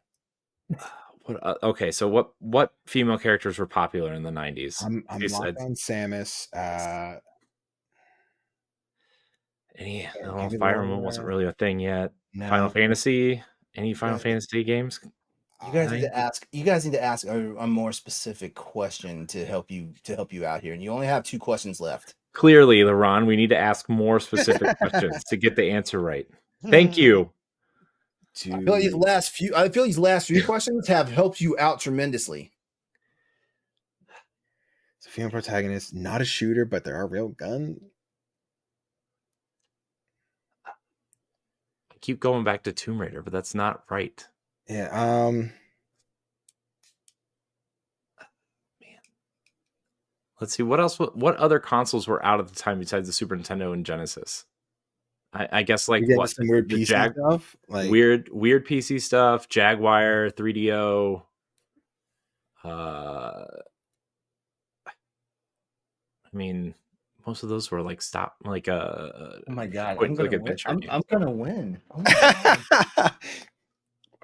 are we gonna feel dumb if we don't get it? Yes, you are. It's fine. Oh my god! Like I'm always on the losing side because I'm usually on the panelists asking the questions and not doing that. I know how powerful you feel, Corey. Now, what weird Mode 7 games were there for Super Nintendo? I didn't have a Super Nintendo, so I don't really know that much outside of like the heavy hitters. I got nothing. I mean, Chrono Trigger's 2D. I mean, more female characters. Is it 2D or is that more top down? See, I was thinking because we're talking third person. I was thinking like the top down, but yeah. But he confirmed it was 3D. Yep. I'm trying to think. There's not a lot of 3D games coming to my mind on those consoles. I'm really struggling. Yeah. I know. I mean, there's like Phantasy Star, but that's the top-down stuff is throwing me off too, right? Because like there's so many top-down kind of or like isometric RPGs at that time too, right? Like, do we ask if it's a PC game? Do we? This? Yes, let's do it. Was this game? What? Uh-huh.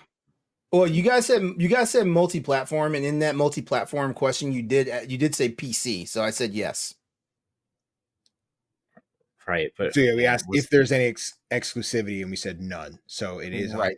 Okay. Yeah. So then, and it's been re-released. Oh man. Maybe I should put the timer back on. Maybe I should give you guys. You guys got 2 questions left. We have 2 questions left and a guess, or 2 questions and a guess. I'll give you the guess. At All this right. point, should we nail down the initial console it released on at this point, or I is there think anyone so. has like a better question to ask? I've got Well, nothing else in my head. I'm probably the best does way to ask that question. Remember, it has to be a yes or no Right. answer from me. does your character wear some sort of like suit of armor or some sort of bodysuit to protect themselves? I like that question.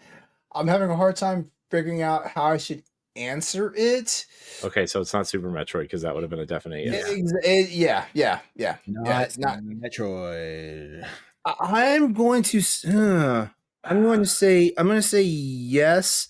And you know what? I'm going to help you. I'm going to help you out here Oh, with boy. that question. With that question, their armor / bodysuit is a gimmick of the gameplay. A gimmick of the gameplay. Mm-hmm. I mean, man, that still fits Metroid. Is I hate you so much right now. I mean, One question left and a guess. Yikes. I'm gonna win. yes, there's body armor, got a shooter for a gun, third person. Should we ask if this character appears in Smash? It's not a bad question. I mean, that narrows it down to like Yeah. 15 characters. Yeah. Yeah, might as I'm well. okay with Viewers out there in the live right now, like sound off in the chat if I am going to win this tonight. Is that your question? Yeah. Does this character appear in Smash? Is This that how you character that? does appear in Smash. Yes. All right, let's think of the female That's- characters in that's- Smash. that's Wait, I totally- have the that's amiibo totally walls questions. behind me. Yeah, the amiibos are behind us. All right, I'm starting from the top. We're looking at the women. We got Samus. We got Peach and Daisy. Jigglypuff, if you want to go there. Ice Climbers. Zelda. Oh and no! Oh no! What? I'm about to lose. Oh no! Zero Suit Samus.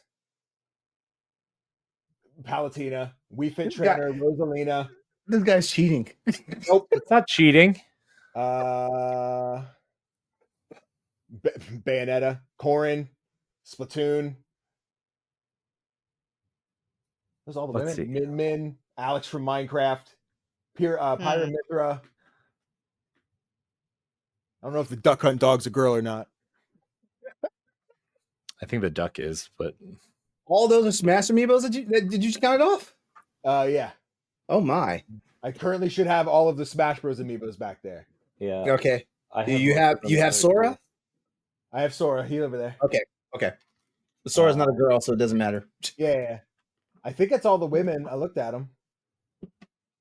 All right.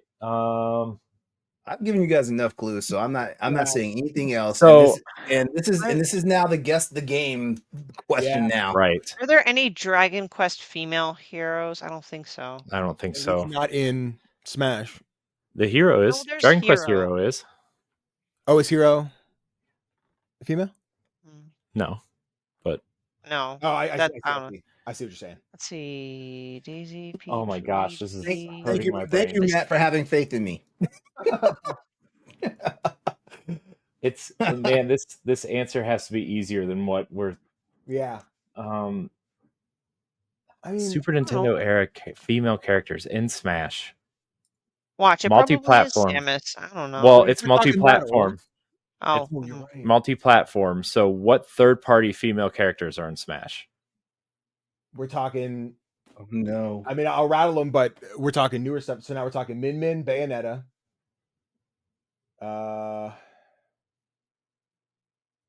Yeah. That's the real question. Who are the third-party female characters in Smash? Oh, no, that's not. Who's back there? Um, Who's back there? Was there the weird Zelda that Can't like? see. All right, the Release the peanut gallery in the chat is saying just ended, so it's time for you to guess. Well, Okay. Matt knows the answer, so he can suck it. Matt hasn't even told me in private what his answer is, so I don't even know if he knows the answer. dude, I don't know, man. I know. Yeah, I'm like, I really- agree with you, Matt. Though the longer we wait, the more the chance they have, because I want to. I give up. So it's time. Staring at Samus, I'm staring at Zelda and Sheik. And I know that loses the multi-plat, but that's where I'm at.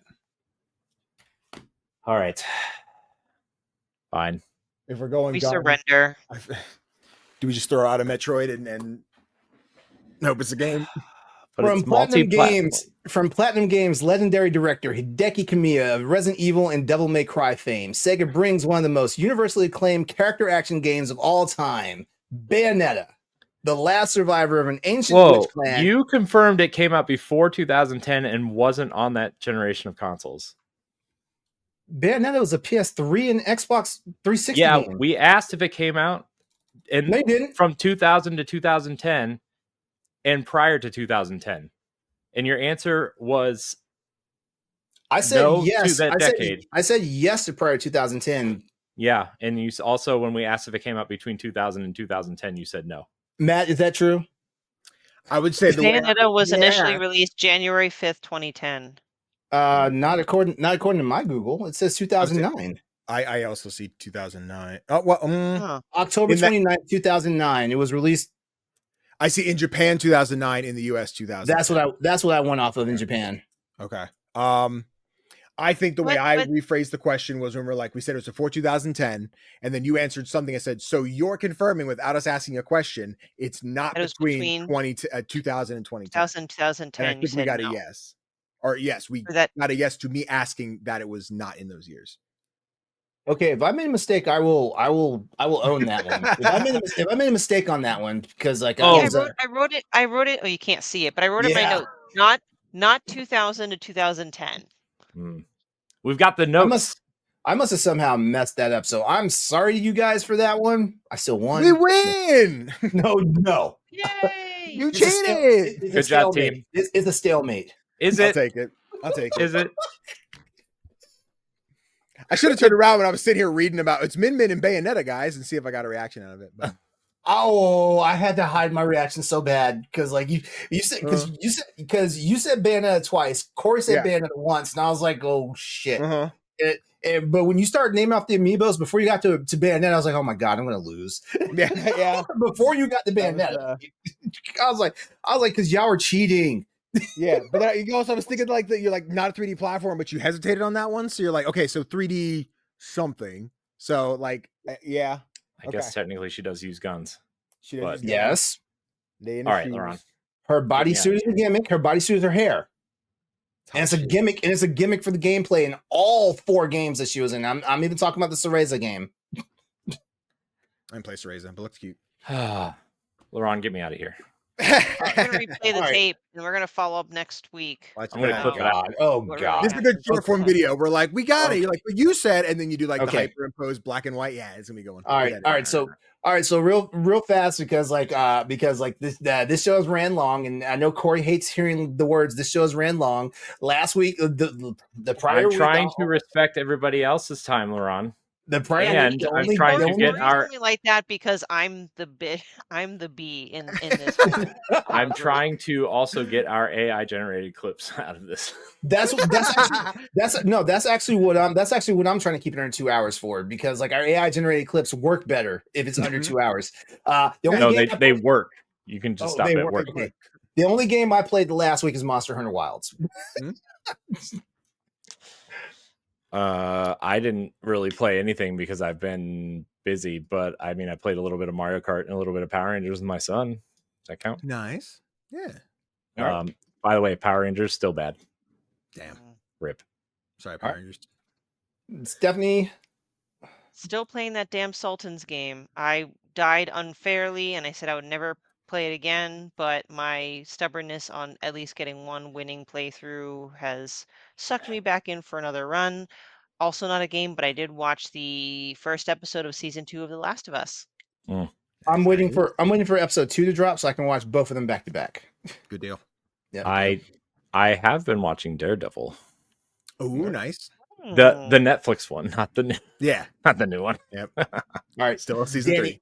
Danny, real quick, what you been playing? Yeah. I've been playing South of Midnight over there from Compulsion. I'm absolutely loving the vibe of this game. I'm in a spot where this game does not like to run on my PC. All controls are, if I look up, it's all the way up. If I look down, it's all the way down. Oh, So this snap. has been a break out the Xbox One and xCloud, this bad boy. Not the perfect way to play, but it's getting the job done. I like the vibe. Yeah, it's really cool. I don't see and anything wrong with that. Sounds great. Yeah. You know, it's time. You know, it runs fine. I'm still getting a great experience out of it. It's good. Also been playing Blueprints. It's on Game Pass and PlayStation Plus right now.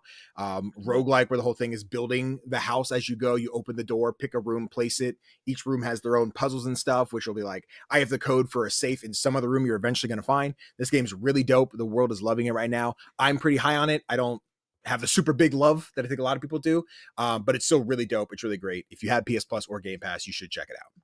Do you need to be a genius to solve the puzzles? Sometimes, like Oh, an damn it. example of one, as much as short as I can make it. It's a dartboard, and eventually some will light up, and you have to figure out what's going on. But the 4 sections of the dartboard, if it's the middle ring, it's plus. If it's the second ring, it's minus. If it's the third ring, it's multiply. If it's the outer ring, it's divide. So you have to be like, okay, so I have to take this number, boom, and then you have to click that number on the dartboard, and then once you do enough, it opens the thing, so you get keys or something. So I'm officially too stupid for this game. yeah, it's cerebral a bit, but the game is really cool.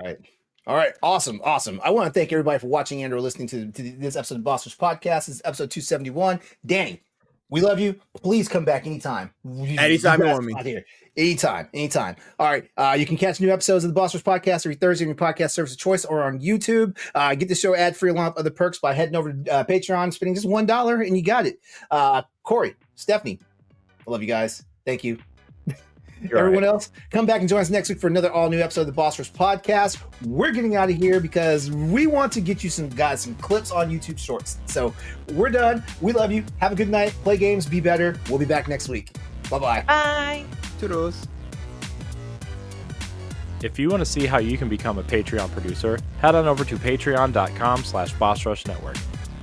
The Patreon producers for this month are Adriel Munger, Austin Campbell, Celeste Roberts, Sana Dierig, Francisco Santillan, Matthew Keel, and Christian S.